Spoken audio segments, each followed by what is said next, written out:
The American Wrestling Association, the AWA, was one of the great regional wrestling organizations. It was founded in 1960 by Vern Gagne and Wally Carbo, and the AWA had a great 30-year run. Fabulous wrestlers in its stable: Nick Bockwinkel, the Butcher and Mad Dog Vachon, Baron von Raschke, Hulk Hogan, Ric Flair, Jesse Ventura. List goes on. Karen Melvin, photographer who captured this golden era of wrestling. An exhibit of her work opens soon in Minneapolis, and she's joined tonight by George Shire, wrestling historian and author, just out with the AWA Record Book of the 70s, Part 2. George, before we get to Karen, just briefly, the territorial setup of wrestling back in that golden era. Wrestling was totally soap opera, and they had to tell a story. They had to get the fans to run, don't walk to the auditorium, buy their tickets. And as Vern Gagne always said, once we get them in the seats, we have to give them a reason to come back next week or next month for the next card. So it was very important for the wrestlers to get themselves over.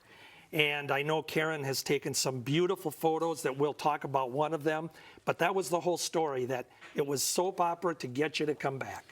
How did a nice girl like you get in a place like that? Well, it was kind of the chance of a lifetime.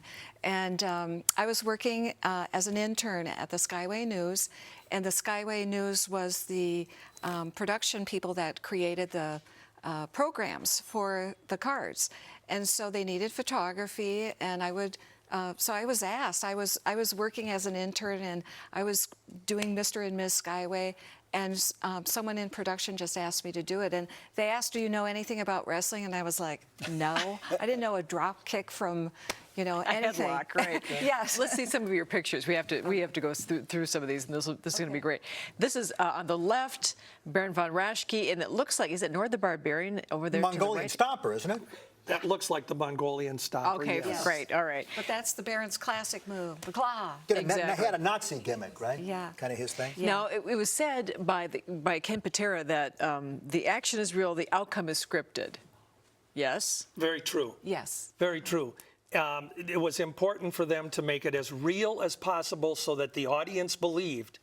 And I always said that it was a lot like Santa Claus. It was more fun if you believed.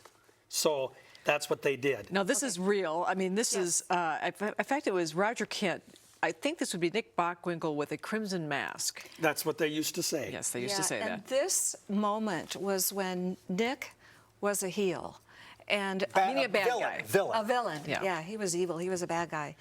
And I think it was Larry Zbyszko came into the ring, and I heard the crack, which sounded like nunchucks on Nick's forehead. And then he started bleeding, and everyone was a little bit stunned. And you can tell by the expression on the people that are handling him now. He's just bleeding profusely, and they're a little bit stunned as to what to do next. That's called hardway blood? So Yes. this was what was so fun, is that you would be going along, and of course there is some choreography, and so I learned where those moments were, but then something like that would happen. And the whole place would just be upset, and there I was with my camera, and I just kept shooting, and I was like, wow, this is great. Let's go to the next one. Sergeant Slaughter. That's Sergeant Slaughter in a Sergeant Slaughter moment. He was very dramatic, and he had a lot of good facial expressions. And there were some wrestlers that just really had the charisma, like Nick Bockwinkel. He was one of my favorites. Well, Slaughter was also like Super Destroyer Mark 7 or something. He was Super Destroyer Mark II under a mask earlier, and he was originally trained by Vern Gagne back in '74. Steve Regal and the Governor. That's right, the There you Gupster. go. Yeah. Who's got the folding chair? That is Steve Kern of the Fabulous Ones. Yeah. Fabulous Ones. All So right. this is '84. Okay. And then this is Eddie Sharkey heading Eddie for the hills. Sharkey. Yeah, I love this shot because it's Larry Hedrick on the right and Nick Bockwinkel on the left with Saito behind him. They were a team. And, the first night that I went, it was April of '84, and I'm very naive. I've never been to a wrestling match. And so bodies are flying, and there's blood, and there's chairs flying.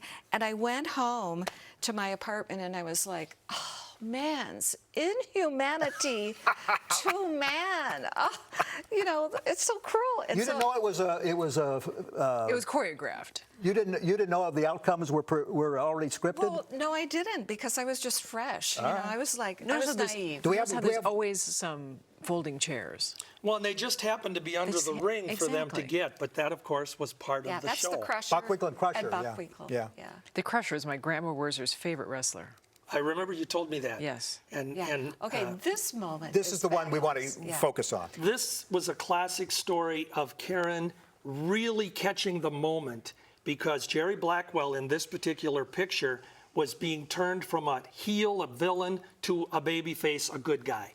And this was in a battle royal, and Jerry's partners, Abdullah the Butcher and King Kong Brody and Sheik Adnan El Casey, A main event anywhere in the world. anywhere in the world, by the as way. they would tell you. And they turned on Jerry Blackwell because he won the battle royal. So you see back there, you've got you got the fabulous ones. You got Dusty Wally Rhodes. Carbo and Dusty Rhodes, the American Dream, getting the fans to cheer, Jerry, Jerry. But Karen's photography really caught him right there when he was trying to pull himself up on the ropes. And this lasted for 20 minutes after the actual match had ended. They just kept beating on him, and Karen caught it. And he had blood all through his hair. There were shots of him on the mat, and his blood was on the mat. And then Wally was trying to help him, and he got blood on his jacket. I mean, that's real. Real life. Where and when for the exhibit? Okay, the exhibit is next Friday at from 5 to 8. We're going to have wrestlers there. And it's at the Minneapolis Photo Center, Yes. which is 2400 2nd Street North, and that's North Minneapolis, not Northeast. It's near the junction of Washington and Broadway. So you know, as you described, final question. There's a lot of blood. The blood's real. And but you've got this delighted look on your face. Now, there are viewers thinking right now, my God, she must be strange. But what about pro wrestling really intrigued you? Well, I think it was just the position that I was in, which was between the energy of the crowd behind me, raging, and then this, you know, beautiful moments of acrobatics and great athleticism in front of me. You would agree with that, George? Totally agree. They were athletes first, actors, and charismatic. Put the show together. Good luck with everything. Good to see you both. Okay. A lot of fun. Very Thank you. Hey, do the hammer lock. I do the hammer lock. Do the hammer lock, you turkey necks. Yeah, do the hammer lock. I do the hammer lock. Everybody's doing it. That was the Crusher, by the way.